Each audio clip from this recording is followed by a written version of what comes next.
증여세 상속세 부동산세 양도세 세상 세금 너무 많아 안수남의 세세세.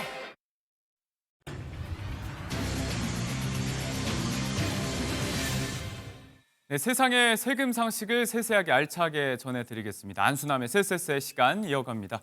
자, 수요일의 남자 안수남 세무사님 나오셨습니다. 안녕하십니까? 네, 안녕하세요. 네. 자, 오늘은 세무사님 모시고 네. 세금을 안 내는 혹은 덜 내고 또 증여할 수 있는 방법, 증여 상속 시의 절세 핵심 전략들 한번 짚어보도록 하겠습니다. 이제 자산가들뿐만이 아니고 평범한 중산층들 사이에서도 네. 요즘은 이런 상속 증여 관련된 분쟁이 많이 늘고 있다고 하더라고요. 맞습니다. 네. 보다 많은 분들에게 이제 해당되는 얘기가 될 것 같은데 네. 그 전략을 한번 보죠. 일단 네. 한마디로 좀 정리해 보자면 네. 가장 중요한 건 누차 강조하셨던 이 타이밍, 미리미리 이 얘기가 될 것 같아요. 맞습니다. 예. 상속이라는 것이 이루어져 버리면은 예. 모든 것이 확정돼 버리잖아요. 더 넣고 뺄 수가 없어요. 돌이킬 수 있는 방법이 돌이킬 수 있는 방법 자체가 없습니다. 그래서 무조건 내가 건강할 때, 정신 맑을 때 사전 증여를 해서 예. 절세 플랜을 짜라는 겁니다.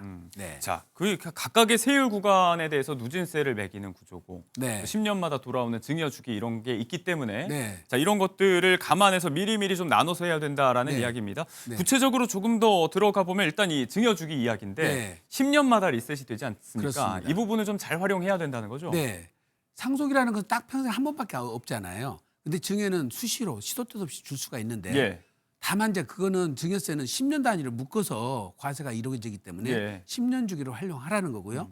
가장 큰 절세 효과는 네. 상속인한테 주는 거는 증여세가 10년이 지나버리면 상속세 합산이 안 돼 버려요. 예. 그리고 상속인 이해자한테는 5년만 지나도 합산이 안 돼 버리니까 네. 상속세 세율 구간이 50%인 분들이 증여를 20%나 10% 구간에서 증여를 한 다음에 네. 10년을 다 경과시켜 버리면 합산이 안 되기 때문에 세율을 그냥 낮은 구간으로 증여를 할 수가 있다는 예. 거죠.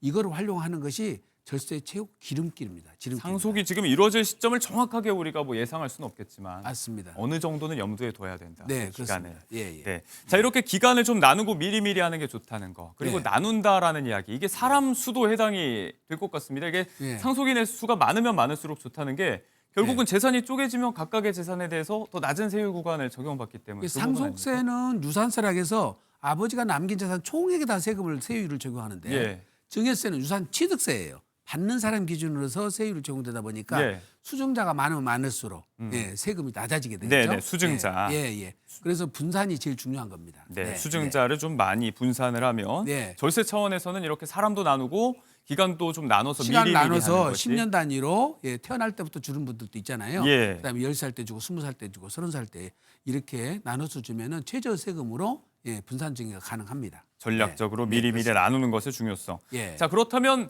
재산의 종류에 대해서는 어떨지도 좀 이야기를 좀 해보고 싶은데 네. 어떤 재산을 먼저 물려주는 게 더 유리하다 이렇게 볼 수 있는 부분도 있는 겁니까? 우선 기본적으로요. 앞으로 향후 오를 가능성이 높은 재산을 먼저 주셔야 돼요. 오를 가능성이 높은 재산이라고 하면 이를테면 부동산 같은 게 좀 그렇습니다. 예, 특히 요즘 최근에 아파트 같은 거 막 급등을 하지 않습니까? 예. 그러면 일단 지금 줬을 때의 증여가액은 지금 가격으로 평가되는데 나중에 올라버리면은 예. 그 자체가 높아져 버리고 두 번째는 수익이 많이 나는데 네. 증여자가 종합소득세를 최고세율로 내신 분이 많아요. 그러니까 수익이 나는 월세형 부동산 이런 맞습니다. 것들 수익형 부동산 같은 거죠? 경우는 미리 줘가지고 수증자인 자녀들이 그 소득을 기속을 잡으면은 예. 소득 자체 출처도 밝힐 수도 있고 네. 그래서 여러 가지 중요하고 그다음에 또 한 가지는 종합부동산세가 과세되는 분들이 있어요. 예. 다주택자로서 3주택자 이상인 경우에는 그런 경우에 분산 증여를 해서 종합부동산세가 중과세 안 되게 예. 이렇게 미리미리 절세플랜을 짜는 것도 중요합니다. 종부세 측면도 있고 증여자 스스로 네. 이제 종소세를 좀 감면하는 취지. 맞습니다. 그리고 예. 또 이제 자녀들의 자금 출처도 마련할 수가 있다라는 부분. 그렇습니다.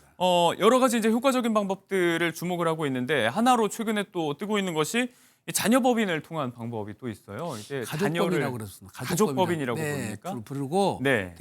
대충 대부분이 이제 자녀들이 주주인 거예요. 그러니까 이제 자녀법인이라고 통상 얘기도 맞습니다. 하는 거군요. 부모님이 거기 들어갈 이유는 없죠. 예. 그렇게 해서 자녀법인한테다가 증여를 하거나 매매를 하면은 개인한테 줄 때는 증여세 세율이 최고 50%까지 가지 예. 않습니까? 근데 법인한테는 최고 가봐야 22%밖에 안 가는 거예요.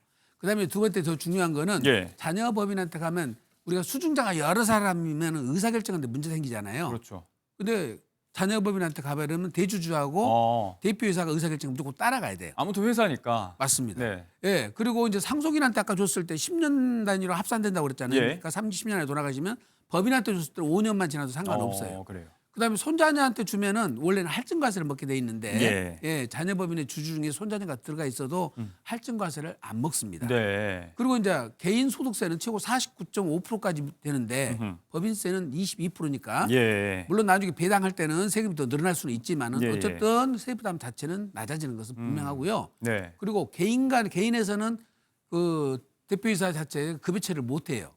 그런데 법인에서는 급여 처리도 가능하고 퇴직금 처리도 가능하고 다 경비 처리가 가능해요. 경비 처리도 가능합니다. 네. 그래서 여러 가지 고도의 전략을 수립할 수가 있는데 요즘 최근에 이제 국세청에서 네. 감시가 좀 강화되고 있는 추세입니다. 네. 네. 여러 이 절세 측면에서 유리한 점이 있는데도 불구하고 이거 지금 감시를 한다는 거는 네. 결국 이제 절세 목적으로만 편법으로 운용되는 사례는 잡겠다는 거죠. 그렇습니다. 네. 네. 자, 주의를 하셔야 될 부분이겠습니다. 자, 다시 처음으로 좀 돌아와서 미리미리 사전에 이렇게 나눠서 증여하는 게 중요하다는 말씀을 계속 해오셨는데 네. 이게 또 모두에게 해당되는 건 아닌가 봐요. 이게 사전 증여를 했다가 네. 오히려 상속세를 더 내게 되는 그런 경우도 있다. 상속세 같은 경우는 일괄공제 5억에다가 배우자공제 기본이 예. 5억이니까 10억까지는 세금이 없는 거거든요. 네. 그런데 증여를 미리서 했다가 나중에 합산되는 상속이 이루어졌을 때 사전 증여한 거는 인적공제가 배제될 수가 있어요. 그러니까 먼저 준 거는 결국 상속 대상이 아니었으니까. 네네. 네네. 합산해갖고 들어와 버리면 상속세율이 높아져 버리지 않습니까? 예. 그리고 공제를 못 받고 세율만 높아진 꼴이 되기 때문에 음.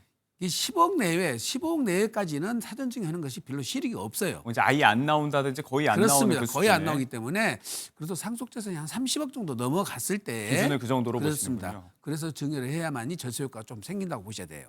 네, 본인 자산 규모를 좀 면밀하게 잘 따져보고 모두에게 해당되는 게 또 아니라는 점도 한번 보셔야 될 것 같습니다. 그렇습니다. 네. 일괄공제, 기본공제까지 네, 네. 다 활용을 할 수 있어야겠고요. 네, 네.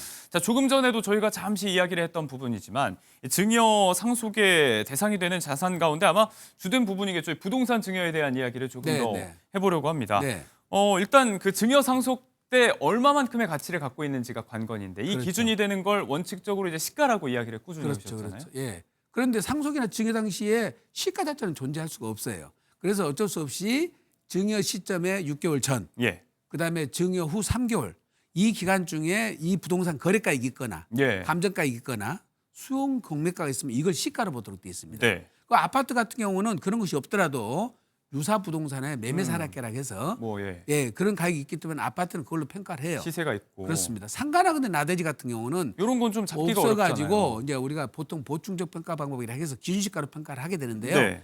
최근에 국세청은 일정 금액 이상 되는 것들은 지금 감정 평가를 해서 과세를 하기 때문에 그걸 증여하기 전에 전문가한테 상담 받으셔서 감정 평가 대상인지 아닌지 네. 판정을 받고 하셔야 됩니다. 그냥 단순히 이제 뭐 일반 건물이라든지 나대지의 경우에도 그냥 공시지가만 염두에 두고 있다가는 그것보다 훨씬 더 세액이 크게 맞습니다. 잡힐 수 있다. 그렇습니다. 라는 차원인 네, 거죠. 네, 네. 알겠습니다. 네. 반대로 이제 그 증여가액을 평가되고 있는 시세보다 더 높게 높여서 신고하는 경우도 있는 것 같더라고요. 상속이나 증여받은 대산은 거래가액이 없기 때문에 예. 상속이나 증여받을 당시 평가액이 취득가액이 되는 거거든요. 네. 근데 지금 증여세 자체가 10% 구간에 있거나 20% 구간에 가 있는데 네. 나중에 양도 차익이 많아져 버리면 어. 양도소득세는 45%가 갈 수도 있잖아요. 더 올랐을 경우. 그렇습니다. 네. 또 부부간의 배우자는 6억까지는 증여세가 없지 않습니까? 네. 그러니까 증여하고 나서 10년 뒤에 팔 때 양도소득세를 줄이기 위해서 6억 전에 지금 시세에 있는 주택이 기준 대상이 되겠네요. 맞습니다. 네. 그러니까 오히려 취득가를 높여놓으면은 증여세가 거의 안 나오는 상황에서 높여놓는 거죠. 예. 그래서 나중에 양도할 때 절세 효과를 누리기 위해서 미리미리 대비를 한 거죠. 근데 네. 아무 생각 없이 낮게만 기준시가로 증여세를 내는 것은 꼭 유리한 건 아니에요. 네, 나중에 더 오를 것이 확 실시되는 것들은 이제 네. 시간을 좀 두고 이제 맞습니다. 나중에 상속을 전략을 할 세우셔야 때 됩니다. 네. 전략적으로 선택할 수 네, 있는 네, 부분. 그렇습니다. 반대로 이제 가족에게 저가 거래하는 부분, 네.